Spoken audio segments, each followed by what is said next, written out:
guys, and welcome back to another episode of From the Shadows. And as always, guys, if you are still enjoying the series, please do drop a like on the video. If we can get it up to like 6, that'd be awesome. Let's take a little look at what's been going on in Paris over the past, well, it's been a little while now. So enjoy this. It's been ups and downs for me. See you in a sec. Preciado now out wide, whips it across. Oh, I would say won by the defender, but it wasn't. And somehow from an impossible angle on the rebound, Bordeaux 1, Paris 1, 0. A rebound goal, shocker. Sertic now with the free kick, and it's straight in the back of the net. I mean, we've not even turned up today, guys, frankly. Bordeaux 2, Paris 0. Anything at all. Stepanenko, long range strike, and of course it's gone to the back of the net. Mbar, can he pick a decent cross this time? Does. Plenty of players in the box. One of them is Bargugi, of all people, I think. And it is Bordeaux 3, Paris 1, and we're not back in it at all. There we have it, Bordeaux 3, Paris 1. Now, I'm just going to quickly say, the most frustrating thing about this is I've had to play this game twice because the game fucking crashed literally right afterwards, and I don't normally save in between after every game. Most frustrating thing about that is we won 4 fucking 0, and they didn't play anything. Anyway, there we go, moving on. Back to Bulens now. We've got a really strong team out. Aslan through for Cherry, must score, does score. There we go. Finally, we take the lead. We've deserved that so far. Paris 1, Toulouse 0. Alberto Cherry into double figures for the season, which is always nice to see. All the way across the Erzturk now. They've got huge space for some peculiar reason. Pelican at the back post, and that is 1-1. I don't know what the hell happened there, but it's Paris 1, Toulouse 1. We only saw the very last part of that. No highlight for the start. Bargugi in for Cherry. Can he turn his man? No, he can't. Finds Ruiz. Can he get it back across for someone? Goes for it himself, and oh my goodness. Roberto Carlos Ruiz is at it again. Paris 2, Toulouse 1. Pelican now into a good position. He's got players around him, though, and he should be at... Oh, good. Just don't bother diving for it, then. Who cares, you know? Paris 2, Toulouse 2. Oh, brilliant. With the throw, Park J1 back to Ruiz, in for Park J1. There's a bit more space in the box now if he can find it. Cherry, it's a bit of a tight angle. He scored it anyway. Very, very lucky to squeeze that through. Paris 3, Toulouse 2. Alberto Cherry, 11 goals this year. Cherry's through on goal again. Surely not a hat-trick. He's gone round the keeper and he's scored it. It's nice to see one of my players actually do that. Paris 4, Toulouse 2, and a hat-trick for Alberto Cherry out of nowhere. There we go. Paris 4, Toulouse 2. That was a very strange game. No, he goes round his man. In for Uchan. Long ranger, perhaps? Oh, slips it through the channel. That is beautiful football. If that is onside, and I think it is. It is. Saint-Etienne 0, Paris 1. Park J1 with a goal. Lovely build-up. He steps up to take it, and he scored his 10th league goal in 9 league games. Brilliant stuff from Alberto Cherry. Taberneau now with the ball in. Somebody win the header. There we go. Park J1 can bring this away, and he's got it. He's lost it. Oh, God. Oh, God. Really? What a weird goal. Saint-Etienne 1, Paris 2, and they've not really deserved that in any way, but they've got it anyway. In midfield, Matas wins that to Saleh Uchan now. So Luis has got support though. One of them is Ivor Holt. Can he find a space? Goes round his man. Lovely stuff from the youngster. Saint-Etienne 1, Paris 3. Ivor Holt with his 2nd goal of the season. Well done, that lad. Ruiz with the throw to Park J1 now. Aslan back for Uchan. It's ricocheting all over the place on the rebound. It's in from Ergin Aslan. Finally, his 1st goal of the season for the Turkish lad. He needs to step it up this year. He really does. Cross to Medina. Don't let them through. Please don't let them score. Oh, you're fucking kidding me. Paris 1, Grasshoppers 1. Are you joking? Driving forward. He's got men out wide. That's a horrible pass for Poirier, but he'll pick it up and try to go again. Maybe he'll look across to the other wing. Park J1. Can he slip one through for Cherry? He does. Cherry picks it up. Back for Park J1. What a great bit of play that was. Paris 2, Grasshoppers 1. We really did need that, but we should never be in this situation. Menta now with the cross. Think, oh, for fuck's sake, are you joking? Paris 2, Grasshoppers 2. Through for Ruiz of all people. Can he slip it through for someone? Saleh Uchan, his man running through the channel. That man is Quinton Pereira, and that is now 1-0 to Paris FC, and a huge win is needed against the bottom club. We need a few more goals here, though. Coming through a few. Will he shoot? He does, and it's a brilliant goal from Fauzi Bargugi. Paris 2, Stade 0. Now we can really turn it up a notch in this 2nd half against them. There we have it. 2-0. It's not emphatic, but it's got us the 3 point. Hands ball into DB at the back post, and that is 1-0 to Paris FC against 2nd place Stade Reims. That's a huge goal for us. Cherry steps up and does what he does. Paris 2, Stade Reims 0. What a perfect start to this game this has been. Christian's back post, Cherry smashes it 3-0. Paris 3, Stade Reims 0. Cherry's got himself yet another brace in his 15th goal of the season. Will he shoot? Goes back for Park J1, in for Luis, turns his man and smashes it. 4-0 to Paris after 26 minutes. Where was this the other day? My goodness, 4-0. Uchan now to whip one in. Bargugi brings it down and he scored another one. Paris 5, Stade Reims 0. Fauzi Bargugi. They're 2nd in the league coming into this game, remember, guys. Bahambula, round through he goes, Koseki's in, and that's a really bad piece of goalkeeping from Sigurdsson there, but Jacob Koseki gets a goal back for Stade Reims, but it is too little too late for them today. So now with the ball in. There's 4 of you there, how can nobody clear that? Janvier gets one back for Stade Reims, and I don't know why we've just turned it off in the second half. I've not changed anything. Getting on the act here, can he find a cross? He does. Obradovic, and it's in the back of the net. Paris 6, Stade Reims 2. Milan Obradovic with his first goal of the season in the league. Brilliant. There we have it, 6-2. Where did that win come from? Right, we're back. Yeah, so as you can see, this month has been a very, very strange one. Firstly, I actually played the first game against Bordeaux, and then the game crash dumped. Like about 2 or 3 days afterwards, and I hadn't saved it obviously because it was the first game of the month, and so I had to play it again. And the only thing was we'd won the first game 4-0, and I replayed it and we got absolutely spanked. Very frustrating, but that's just one of those things that happen sometimes, isn't it? You just have to kind of put up with it. It's been a bit of an up and down month, as you can sort of see. So, you know, we've had some reasonable good results, actually, in the league. 4 wins on the bounce, actually. I hadn't noticed that. We really are back on form there, but the 2-2 draw against Grasshoppers in the Europa League was a shitter by my standards. But we'll do a quick question of the day. Today's question is this. Do you think that Patrick Roberts will thrive at City? No. And that's not because that City don't have amazing youth facilities and that, you know, he's not going to grow because he'll be playing with good, there'll be lots of good coaching and professionals there, but he's not going to play football. I know he played last night in the Capital One Cup, but one game does not a professional footballer make. You know, it stinks of money, unfortunately, and it's a shame because, like, I'm not saying that I'm begrudging the fact that he's moved to City. I just wish that he'd stayed and learned his craft a little bit longer before moving to City or someone like that, because it just feels like it's going to stunt his career as it has done with so many other professionals. It's a shame. It really is a shame, because I felt like he was one of the big potential stars of the future for England. Obviously quite a long way down the line, but still, it just sucks because he may not get that opportunity now, because he may end up playing for City or not playing for City for 3 or 4 years while his contract goes down, and either they'll extend it and it'll end up on loan, or he'll end up having to join a sort of lower mid-table Premier League club or Championship side again and just restarting that when he could have just done that in the first place. But hey, you know, what do you guys think? I just don't think, and I think that's the case with a lot of young players as well. It's not specific to him or City for that matter. It's just one of those things. So, as you can see, yeah, we've had a reasonable month overall. We've moved ourselves up to 4th in the league, which is actually very, very solid. That win over Stade Reims came out of nowhere. Cherry is the top scorer in the league with 12 goals in 11 matches. Luis and Uchan, though, are right up there on the assists. And look at that, Luis is flying. He's having just an absolute godly season so far. I've tweaked the tactic ever so slightly, and I think that's what made the difference for us. So I'll show you that in a sec. Sigurdsson has got 5 clean sheets. Bear in mind, Johnny Placide, the goalkeeper for Stade Reims, had only conceded 6 goals in 10 matches before that, and had kept 7 clean sheets in that period. And we just kind of blew them out the water with the 6 goals that we were able to put past them. They just did not like our tactic, it would seem. So there we go. That's how things are going. Now, interestingly, Stade can't actually beat Marseille directly after they beat after we beat them. So clearly they've got a little bit about them. Let's take a little look at the squad. Top scorer, of course, is that. Why is assists that side? I swear assists were. Hang on, guys. Let me just check this. Custom copy of overall. I swear they were the other side before. Okay, weird.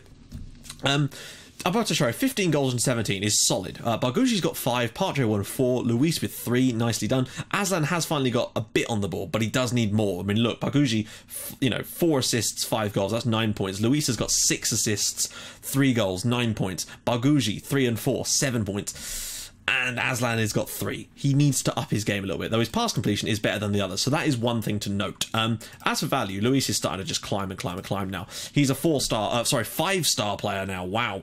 Okay, I mean, he came to me and he said he wanted to leave to join Barcelona. I was like, well, I managed to keep him. I hope he doesn't have a release clause. No, he doesn't. That's good. And he's got 4 years left on his contract. I think I might even have a clause in there to extend it. I'm not sure, actually. Yes, he does. Look. 1-year extension after the league games in final season, so we might actually be able to get him for even longer. When we do have to give him a new contract, it's going to be a huge one. You can bet your boots on that one, but hopefully we'll see him flourish into something special. So, without further ado, we may as well just jump into today's game against Blackburn. Now, Blackburn have been absolutely destroying things lately. I can't remember how many they put past the last team, so we've got a few players that are sort of lacking fitness at the moment, but still a fairly strong side all round. Cherry, Aslan, Luis, Partey, Uchan, Bulens, Umbar, Wagner, Sidibe, Ruiz and Sigurdsson on the bench. Mohamed, Poirier, Matas, Bargucci, Amara, Christian's and Ivor Holt. Now, you notice Ivor Holt scored again for us, which is glorious. We've also used people like Asvik, so that's good to see. Some of those guys getting involved in the team a little bit more is always nice. I might need to change the batteries in this light. It's getting dimmer and dimmer by every single time I film an episode now. We are the favourites, as you would expect, because we're the home team, really. But Blackburn, as you can see, you know, have already got a +7 goal difference. They spanked, I think it was 4-1, they beat Besiktas. They are having a good time. And obviously our 2-2 draw against Grasshoppers was just very poor from us to allow that to happen. It was getting very frustrating at the time because it felt like we were getting way too many of these sort of situations occurring, essentially. So Blackburn's team is Iheanacho, Obita, Anton, Anderson, Salah, interesting, there's Mohamed Salah, Harrison, is that Harrison Reed? Yes. Haidara, Moreno, Harian, Chris Smalling is at right back, interesting, Steele, Livkovic, Bennett, Mariuma, De Bruyne, essentially, Wilfred Zaha, Wainwright, and someone called Neil Claridge. So there you go, guys. I thought you might want to know a bit more about Blackburn's team, so there we go. It's always nice to come up against English sides. I have a sneaky suspicion that they're not going to be that easy to play against. But yeah, actually, that reminds me. Slight tactical changes. So it's very, very subtle, but one thing I noticed is that Luis is often the only one that was up there supporting Cherry, and we had 2 more attacking mids, and they were just basically trying to create stuff. And the problem with that is there's too many creative players, particularly when Luis is himself an attacking playmaker. So the only thing I've changed is Aslan and Park J1's positions are both now set to get further forward and what was the other one? Get further forward and move into the channels. That way they're getting beyond a little bit. I did actually at one point try moving one of them up and making him an attacking midfielder. However, that did not turn out well, and that was actually in the Grasshoppers game. So that, I'm not saying I was certainly responsible for it, but it certainly didn't help. So that's the only changes I've really made. Let's jump into the game and see where we get to. So Sidibe.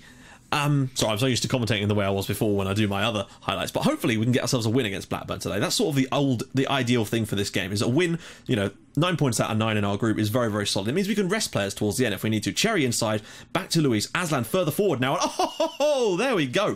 This is what I mean about getting Aslan and Part J1 that little bit further forward and encouraging them to make more forward runs. It means particularly when we're on top, as we were against Stade Reims, we've got that level in us to actually get into these positions and have these chances, and I think it's a little tactical tweak that was needed. I didn't want to overdo it by moving positions around and changing roles, but tiny little player instruction, things like that, work a treat if you know how to pick them up. And that's, you know, I haven't managed to notice anything like that for a while, but look at this from Aslan on the edge of the area and bends it into the near post of all places. Lovely stuff from him. He's obviously heard what I said earlier, criticising him pre-match for his goal return and his assist. Well, he's back. Here we go. Ruiz now in for Part J1, and it's a penalty. Massimo Haidara has just lunged in at Park J1, and we're going to get ourselves a chance to go 2-0 up on Blackburn inside 15 minutes and get off to the perfect start. Alberto Cherry stepping up and smashing it into the bottom. Well, I say smashing, look more placed. And I think that's his 16th goal of the season. So 16 in 18 for him is very, very good. You know, if he carries on like that for the full year, wow, actually, he did smash that. My goodness. Paris 2, Blackburn 0. That's the perfect start. Besiktas are beating Grasshoppers, as you would expect. Obita's getting too much room, apparently. I'm happy with the way we're playing so far. We're 2 goals to the good. All is very well. Oh, Iheanacho's through here, though. Don't foul him. Don't let him get in the box at all, really, for that matter. Whips it across and, oh, I don't know how he picked that out. That's come out of nowhere, basically. Salah with the header. And it is Paris 2, Blackburn 1. Not really a deserved goal from them, but we'll accept it. We kind of have to just move on. It almost looks like a training kit, the way it looks like they're wearing bibs. Iheanacho, lovely pick out, and Salah, brilliant goal. Can't take anything away from the goal. I just think perhaps we should be doing better in these situations. They've had 1 shot on target and they have scored it. And we're going to have to make sure that we don't get complacent in this second half and end up doing something silly, because this game should be ours for the taking. Now, one thing I've also been experimenting with is boosting the tempo, but we're playing against a sort of 4-5-1 type of system here, and I don't think we really need to do any much with our passing, because for a start, when we've played against these sort of systems, generally keeping it on shorter passing seems to work a treat, but we may have to change things up if they start to... Come on, guys, don't just... There we go. Whew, getting a little bit worried there. So yeah, I'm thinking maybe boosting the tempo, since we have got a lot of possession of the ball anyway. Oh, please don't let them score a free kick. Oh, fucking hell. Why bother? Why bother? No matter how well you play, they'll just get free kicks and shit like that. The fact is, if the goalkeeper saves it, it will just rebound to one of their players. And oh, brilliant! This is the perfect angle for it. I can't believe they've got level here. Right, okay. We're just going to keep plugging away. I'm just a little bit annoyed that we've let that slip again. We were 2-0 up, cruising, and all of a sudden, bish bash bosh, they're level. You can't give him an inch, can you? Right, let's see. We're going to bring on Christians for Uchan because he's a little bit lacking fitness and not playing the best game himself. I might just leave it at that for now, actually. Right, Haidara, if they turn this around, I'll be very annoyed with us. And this is what I mean. We have this habit of just throwing things away, but out of nowhere. Right, here we go. Aslan, let's get ourselves back in front in this game. We deserve to be winning this right now, and we should be getting ourselves into that position. Aslan. And that's a good tackle from Anderson. Uchan, he's pulled out wide a little bit to Mbar now. Mbar probably could take on his man, really, but he's better when he's got space to run into. Luis loses the ball, but don't worry, it's back with Aslan. Up for Cherry. Can he turn his man and shoot? He can turn his man, but cannot shoot. Part J1 bombing forward here. Finds Cherry. The ball's going to come back for... Oh, it ricocheted all over the place. Luis eventually has the shot, I think. His goal scoring seems to have gone off the boil a little bit lately, but he's certainly assisting like crazy. Now, I was going to say I'm going to go on attacking, but I'm just going to wait for this highlight to play out, because if they score again... Great tackle from Part J1, or interception rather. Long ball downfield, and Cherry will bring this down. Now, this is where those supporting players need to be getting into the right positions, and they are. They're bombing into the good positions. Part J1 across the back for nobody. What is that? Reed now can bring it away. Their defensive midfielder, bear in mind, though. What a ball that is for Iheanacho, and he'll put this in the back of the net, because what is my fucking goalkeeper doing there? I don't know how he's missed that, by the way. That was ridiculous. He should have scored. But what is my goalkeeper doing? He's coming out when the guy's clearly running the other way. Why is he not going towards the ball? I fucking hate that stuff so much. Anyway, right. Probably going to make another sub here because things are not looking so good in that sense. I'm thinking... I'm going to bring on Poirier for Ruiz because he's just not looking fit at the moment. And Part J1's not had the best game either. So we're going to bring on... Yeah, we'll make the double sub there. I'm also going to turn it off of... Oh, it was already off of shorter passing. Fair enough. I'm going to have to go attacking for these final few minutes because I'm going to try to concentrate. We really should be winning this now. Well, I don't know. It's just frustrating because we've been clearly having a decent go at it, but we just have this annoying habit of conceding shitty goals. Oh, what is that? Cherry's through here though, and he's been... Ooh, that didn't look like... It looked like that was outside the box to me, but we're going to get another chance, and I think we had a penalty in the first half, which means this is very likely to be missed.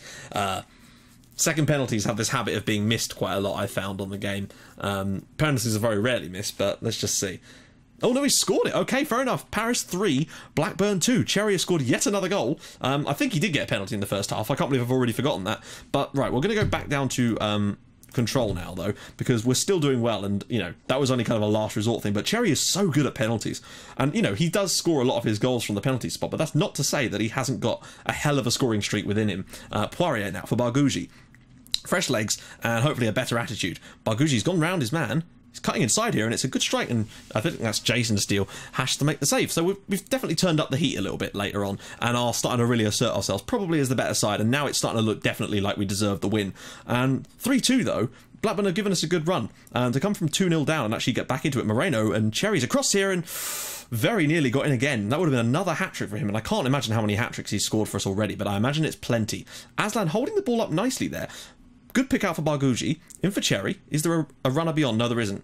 But Blackburn have this... They seem to be lumping it a bit longer now, which is a little bit counterproductive from the way they've been playing. But we'll take it, and if this means another win for us, then that will be delightful. I'm not sure, of course, but that will put us top of the group after 3 matches, and looking really solid to go through. Of course, we need to address something, Dante. God, take your head out your ass, man. But there we go. 2 assists for... 2 goals, rather, for Alberto Cherry. A goal for Aslan, which is good, and another assist for Luis, because who else is going to get them? Ruiz, that's why. Luis and Ruiz are just assist monsters, it would seem. So there we go. We're top of the group, all is looking well for us, and that's what we need. So in the next episode, it's going to be quite a short one in terms of the games being played, because we do have PSG.